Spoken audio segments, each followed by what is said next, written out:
What's up, everyone? We just went to the flea market. I got one cart full of stuff. However, the entire car is full. And oh yeah, this is my friend Phoenix Resale visiting from Kentucky. A lot of you may know him. Hey there. So, Caleb, how did we walk away with an entire trunk full of stuff despite only filling one cart in a very small flea market with more strawberries than people? Which, by the way, that single cart would be a banner day for a lot of people, but for you it was below average. And yet, somehow, I can't even see it out this back window. It's crazy. Really, the main thing that it comes down to is just the connections. I've been shocked the number of deals Tech has done in this last weekend, not just today, but also yesterday. But this is only one day worth of stuff. We filled this entire car yesterday, and most of the inventory, I would say, I don't know, if you factor in those two, like, bulk deal vendors who you know personally, it was from personal connections. It wasn't just like a one-off here, and 5 hats there, and a couple t-shirts there. It was doing repeat business with people that you had already done business with before, who knew your reputation, and you've put money in their pocket. And a few of them, some of the biggest deals, were people who were bringing stacks of inventory just for you. Not even, like, a lot of them don't even have a booth anymore. No. They just buy specifically to sell to you. And that's the point in reselling that a lot of resellers never get to, because they don't have that networking, that connection building, that long-term mentality when they're outsourcing. So how does someone get to the point where they start making the relationships where people are not even going to the flea market anymore, but they meet you in the parking lot with an entire carload full of stuff? What do you think kind of a vendor is looking for in terms of like attributes and want to do the repeat business with you? Because all of this stuff here is not basic stuff. They know it's good. They say, hey, this is a $100 hat. No problem. Take it for $5. Hey, this is a $125 hat. Hey, take it for $7. How do we get to that point? How do we take those steps? Because for you, that's a lot of your business today. It's a lot of inbound inventory. If you look at the hat, you have your own website where you have marketed towards video game sourcers, video game resellers, stuff like that. And as long as everyone makes money, everyone is happy to do business, B2B business. And you can forget the listing, forget the paperwork, forget the customers, forget the office to watchers, all of that kind of stuff, and just really focus on sourcing, which is a lot of people's strong suits and what they like the most. But how do we position ourselves to be the person, that guy or that gal, who people are bringing very good inventory for and are letting us make money as well? Yeah, well, first of all, for anyone who doesn't know me, I'm Caleb. I have an Amazon video game business. This last year, I think so far this year, we've sold $2.3 million worth of video games on Amazon. And I love the question because our business models are actually very similar in that we're both very dependent on relationships with other resellers, right? Other people who build their businesses as we're building our businesses.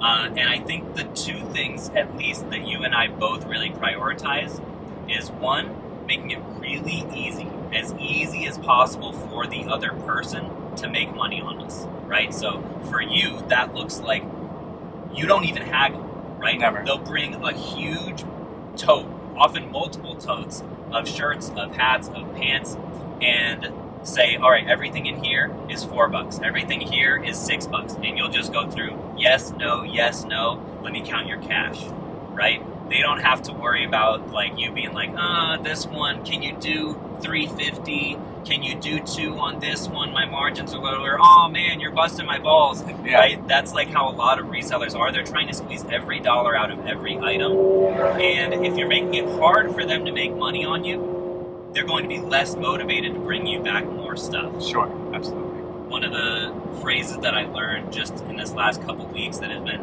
rattling around in my brain is never count the other guy's money. Sure. Right? You don't want to be in the mentality of seeing them as an adversary, right? We're both going after the same piece of the pie. It's a zero-sum game. It's not a zero-sum game. You can both come up at the same time, but they have to also feel like they won. So the second thing that I think we have in common is trying to pay as well as we can, right? So making it easy, paying as much as you can while still both making yours. And so we just did, with one of the guys that brought you over 100 pieces, you let him know ahead of time, said, hey, I've got a video game guy coming. Do you have any video game stuff? Yep. and he brought a bag of video games that he had just gotten at a yard sale. Yep. And he kind of hinted as I was looking through it, there were some great handhelds, right? A lot of $100+ like DSs and 3DSs and stuff like that in this bag, plus a whole bunch of games. Exactly the kind of stuff I love to buy, so I was thrilled. I asked him, like, how much are you really looking for? He said, shoot me an offer. And I could have led with, like, how about like $150? Knowing that there's $600+, right? I was estimating maybe like $600 to $700 worth of stuff in there. But I led with $300. He countered with $350, and I said, cool, that works. Because I know I'm going to make very conservatively like $200 on the deal, and in reality, probably more like $300+.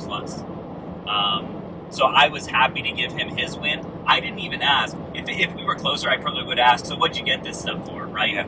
But if he said, I got it for $4 at a yard sale, just in one bag, I'd say, dude, good for you. Good for you, yeah. I'm not thinking, oh, I should have offered $100. I'm thinking, thank goodness he's making so much money, he's going to bring me more. That's right. But you're the real guru at this. You're the one with the trunk full of stuff. Give me the tips. Well, I think also what's important is, like, if he would have brought you that game, all the games, and you would have said $100 or $150, Yeah. you might have got the deal, but he would have never came back to you again. Right. You would have never had the opportunity to buy any more games from them again. So since you led with a strong offer, now he's on the hunt. He's hungry. He's ready. So if I have games, hey, Phoenix is the guy. So for me, like, when people bring the clothes, I just flat out get everything level on a playing field. What do you want for this? And they tell me the price. I go through it. Either I can or I can't.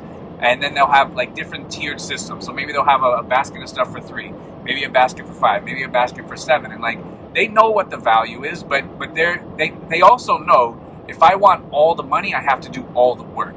So for them, they're sourcing, and that's where their part of the gig ends for that one.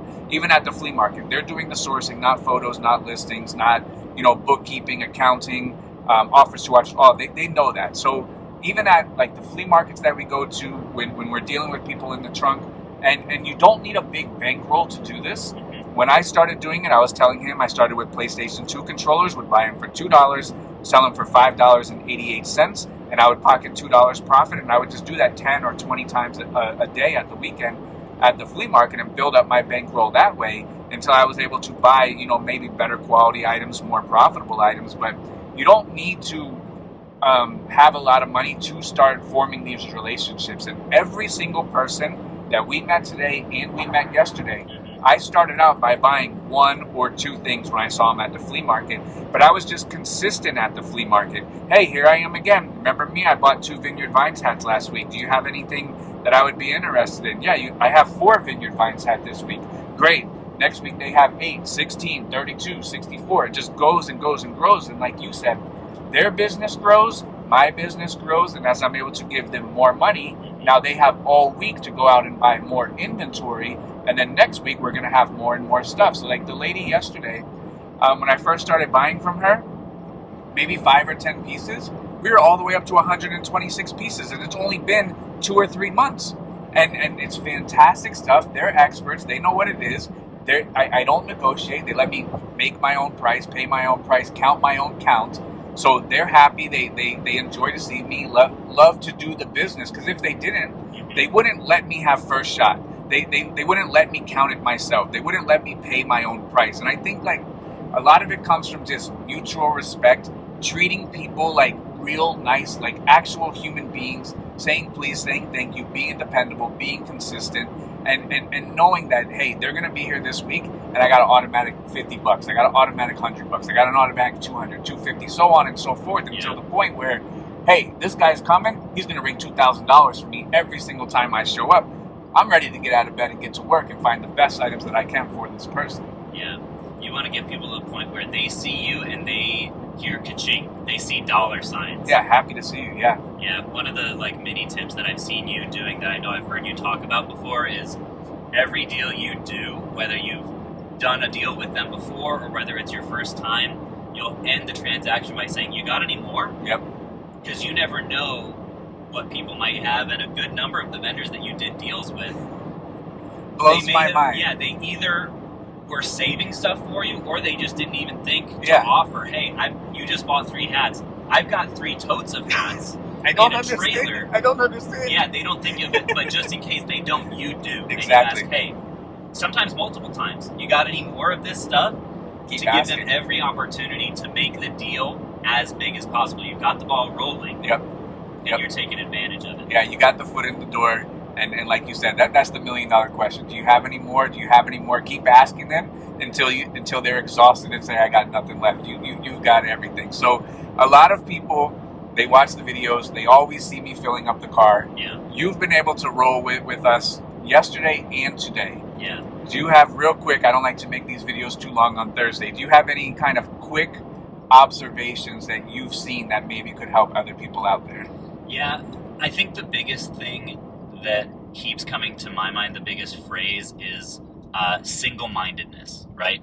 When you show up at the flea market, it's no nonsense. Even when you show up at the thrift store, it's a beeline for exactly, you know, the order that you're looking for, you know, the kinds of items that you're looking for, and I have to just keep up, right? I'm trying to film stuff and get footage, but you're in it.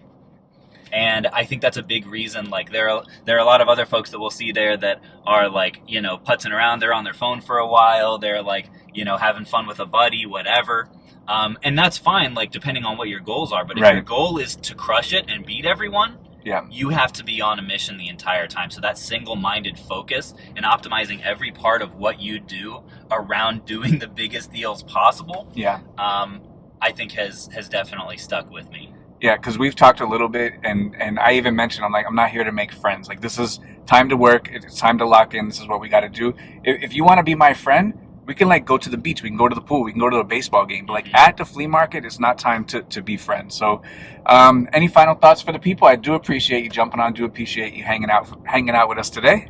Yeah, the last little nugget that I've gotten from you is just the importance of really understanding the lay of the land in terms of sourcing opportunities, not just within your neighborhood, not just within your town, not within your city, not within your district, but across your whole state. So for other people, that might be your region, that might be your province, whatever. But you have a lay of the land of this flea market 2.5 hours away is a honey hole. So I'm going to drive there every weekend because at my flea market, I might only get a cart of stuff. But if we go to this one, we're probably filling up the car. And even if we don't, I've got 3 connections there, they'll fill up my car. That's right. So I just think that's huge. Last mini tip. You were hitting up, in advance of us doing this, multiple people, right, that you knew were in this city, because we're in Orlando now. It's a couple hours away from you.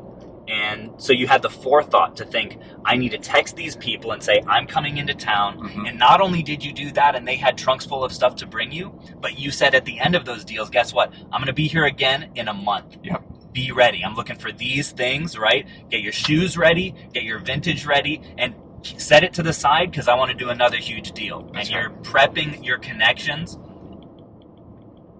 for as much as they are possibly worth every single time. Yep, I agree. Well, everybody, thank you very much. Be great. Caleb, Phoenix Resale, Thanks signing for having off. me. Thank you.